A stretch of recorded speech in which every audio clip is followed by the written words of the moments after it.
বাতৰিটো বহুত ডাঙৰ। এনেকুৱা লাগিছে যে আমেৰিকাৰ ৰাষ্ট্ৰপতি ডনাল্ড ট্ৰাম্পে তেওঁৰ মানসিক ভাৰসাম্য সম্পূৰ্ণৰূপে হেৰুৱাই পেলাইছে।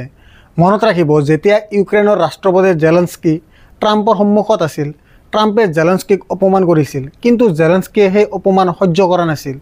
ইয়াৰ ফলত আমেৰিকাই ইউক্ৰেইনলৈ সকলো সামৰিক সাহায্য বন্ধ কৰি দিছে।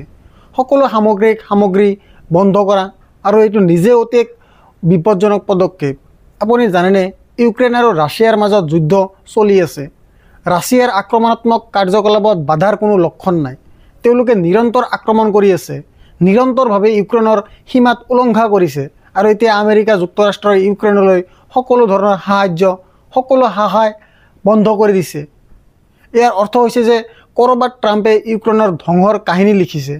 কেৱল এইটো ইয়াতে ৰৈ নাযায়। এই বাতৰিটো চাওক, ডনাল্ড ট্ৰাম্পে মেক্সিকো, কানাডা আৰু চীনৰ ওপৰত গধুৰ শুল্ক আৰোপ কৰিবলৈ গৈ আছে, আৰু এইটো ইতিমধ্যে আৰম্ভ হৈছে।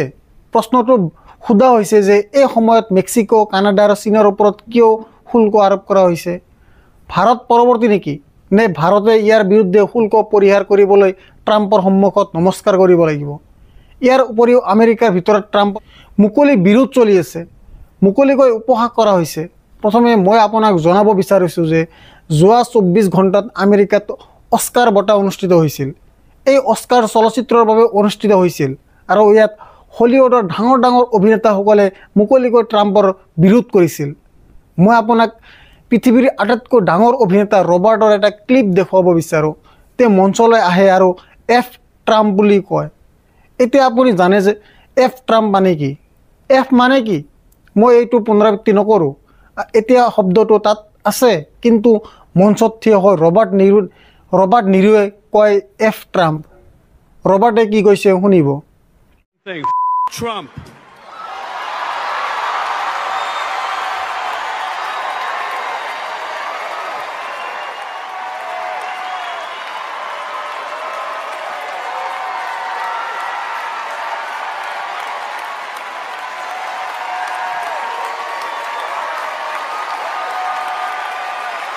It's no longer down with Trump, it's Trump.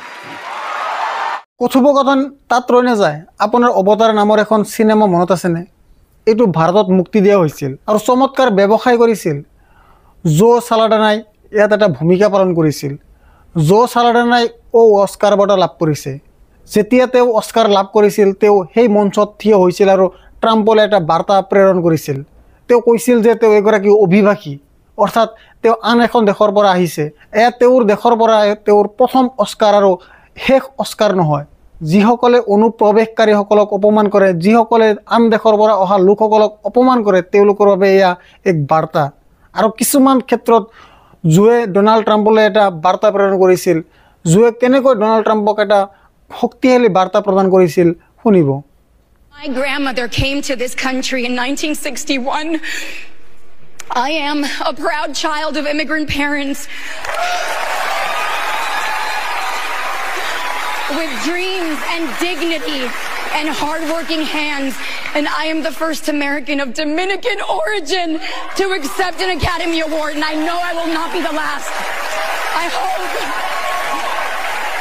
the fact that I'm getting an award for a role where I got to sing and speak in Spanish. My grandmother, if she were here, she would be so delighted. মুক্ত আৰু স্বতন্ত্ৰ সাংবাদিকতাক সমৰ্থন কৰক আৰু মোৰ অংশীদাৰ হওক। অতি সহজে এই ফল বটনটো টিপক আৰু সত্যৰ এই যাত্ৰাত মোৰ লগত থাকক।